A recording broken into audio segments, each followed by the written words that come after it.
Para sa natural na kalusugan ng mga manok, napakahalaga ng tamang pag-aalaga sa kanilang mga paa.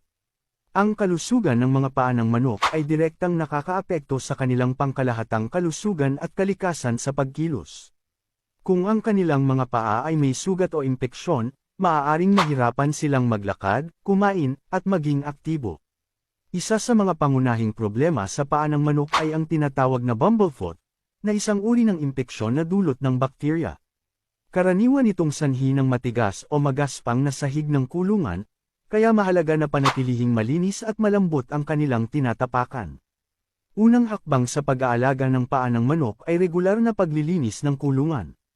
Tanggalin ang mga dumi at iwasang mag-ipon ng kahalumigmigan dahil ito ang nagiging dahilan ng pagdami ng bakterya na nagdudulot ng impeksyon.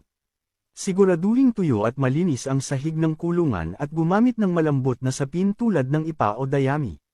Bukod dito, mainam na gumamit ng disinfectant sa sahig upang mapatay ang mga bakterya na maaaring magdulot ng sakit sa mga paa ng manok. Pangalawa, regular na suriin ang mga paa ng mga manok. Kung mapansin mong may pamamaga, sugat, o pangangapal ng balat sa paa, agad na linisin ito gamit ang maligamgam na tubig na may halong asin. Kung may sugat, gamutin ito gamit ang antiseptic at lagyan ng malinis na benda.